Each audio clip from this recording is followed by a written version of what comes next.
Les apprentissages et les apprentissages essentiels. Volet Apprendre et permettre d'apprendre, s'approprier et mettre en œuvre les programmes d'études.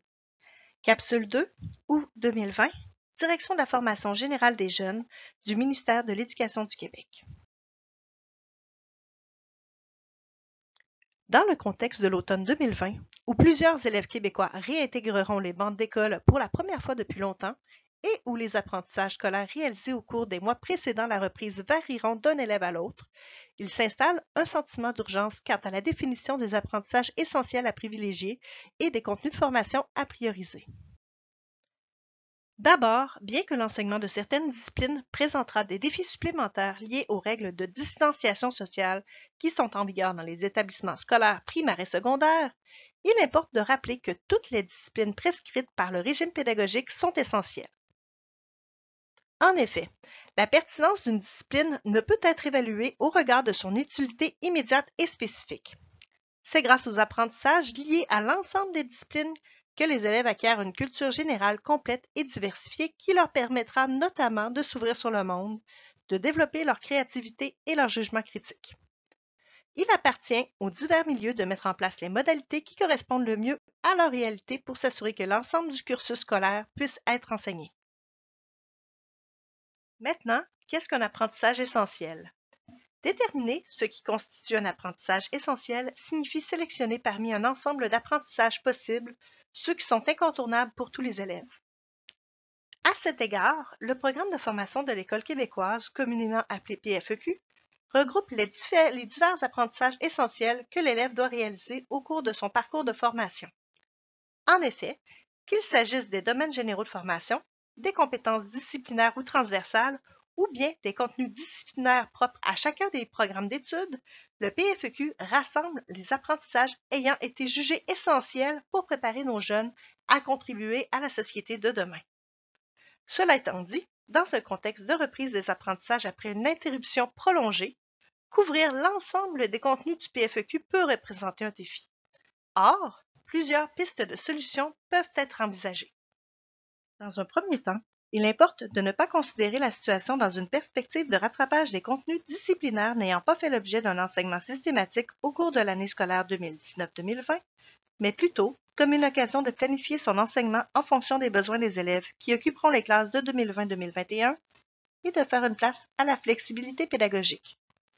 Vous en apprendrez davantage sur le sujet en visionnant les deuxième et troisième volets de la présente formation, lesquels s'intitulent « Cerner les besoins des élèves pour réguler la planification de l'enseignement » et « La différenciation pédagogique à travers la flexibilité pédagogique, une réponse à l'hétérogénéité des groupes d'élèves ». Vous retrouverez d'ailleurs le lien vous permettant d'accéder à ces deux volets de formation en bas de l'écran. Dans un deuxième temps, il importe d'outiller les élèves pour leur apprendre à apprendre. À cet égard, l'enseignement des stratégies peut s'avérer pertinent car les stratégies sont des outils qui pourront être réinvestis d'une situation à l'autre, d'une discipline à l'autre, d'une année à l'autre et d'un cycle à l'autre. Enseigner les stratégies, c'est rendre les élèves autonomes dans leurs apprentissages. Mais qu'est-ce qu'une stratégie et à quoi sert-elle? Les stratégies sont des plans, des actes et des raisonnements systématiques et conscients que les apprenants choisissent et adaptent pour chacune des tâches qu'ils doivent accomplir. Il s'agit souvent de savoir quoi faire, comment et quand le faire, et pourquoi cela est utile. Une stratégie est donc un ensemble de moyens et de comportements mis en œuvre pour la réalisation d'une tâche donnée. Les stratégies permettent notamment aux élèves de trouver un sens à ce qu'ils apprennent, traiter l'information, exprimer des idées, examiner des problématiques et tenter de les résoudre de façon autonome, communiquer des renseignements de façon efficace, réfléchir à leur progression et l'évaluer. Il existe plusieurs classifications de stratégies. Celles-ci sont souvent classées par type et les classements diffèrent un peu selon les chercheurs. Les trois catégories de stratégies suivantes se dégagent du PFEQ. Les stratégies affectives ou socio-affectives servent au contrôle des émotions et des attitudes au regard des apprentissages. Elles concernent aussi le rapport à l'autre. Par exemple, en cas de besoin, on peut s'encourager en misant sur ses points forts. On parle ici de la motivation. Se retirer dans un coin calme pour aider la concentration. Atténuer la tension liée à un nouveau contexte par divers moyens, techniques de relaxation, rire ou rappel des objectifs ciblés, des progrès accomplis et des ressources disponibles. Tout cela dans le but de réduire l'anxiété. Les stratégies cognitives servent à résoudre un problème ou à réaliser une tâche. Il peut s'agir, par exemple, de noter les similarités et les différences significatives entre deux ou plusieurs choses, autrement dit, comparer. Faire des suppositions éclairées d'après ses connaissances antérieures ou les indices visuels et contextuels d'un texte. Faire de l'inférence. Écrire l'information pertinente, autrement dit, prendre des notes. Regrouper des idées selon les attributs communs, c'est-à-dire établir des correspondances sémantiques. Les stratégies métacognitives incitent l'élève à avoir conscience de sa manière d'apprendre et des stratégies qu'il utilise dans ses apprentissages. Elles amènent l'élève à savoir quelle stratégie adopter dans quelle situation. Il peut s'agir par exemple de décider à l'avance de remarquer certains détails, c'est-à-dire recourir à l'attention sélective, de prévoir des éléments nécessaires à la concrétisation d'un objectif, autrement dit planifier, ou de réfléchir à ce qui a été appris, donc s'auto-évaluer. Des stratégies propres à chaque discipline sont décrites dans les programmes d'études et les progressions des apprentissages. Il importe donc de se référer à ces documents pour déterminer les stratégies à enseigner à chaque cycle. Maintenant, comment les enseigner? C'est là la grande question.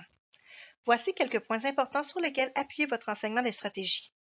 Guidez vos élèves dans leur choix de la stratégie qu'ils pourraient utiliser en fonction des objectifs que vous aurez ciblés. Également, assurez-vous que vos élèves comprennent l'utilité de la stratégie enseignée ou utilisée.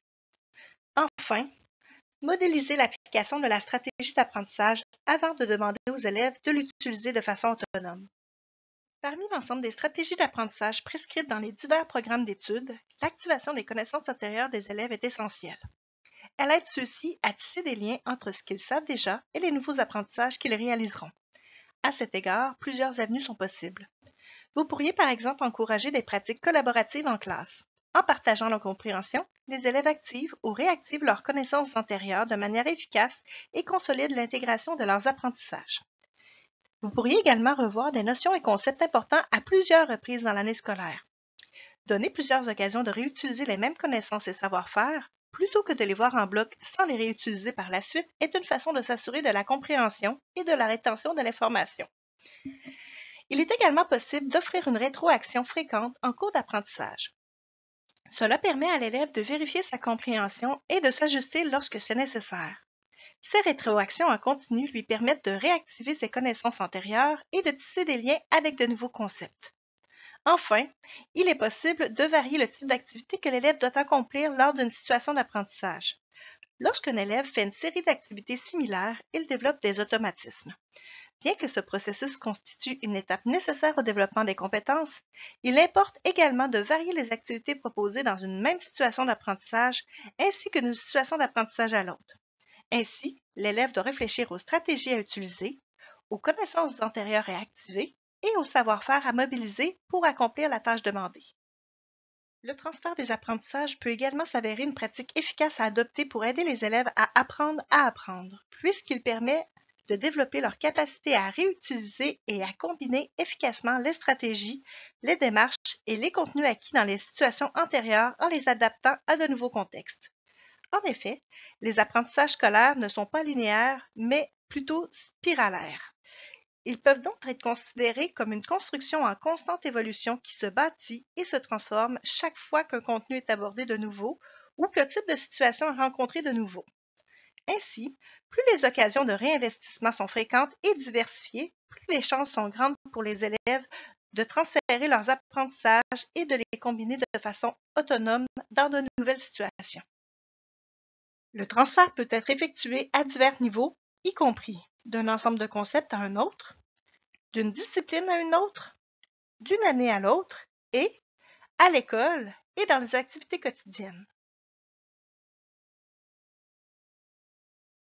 Enfin, le PFEQ est bâti selon un découpage de l'enseignement en cycles.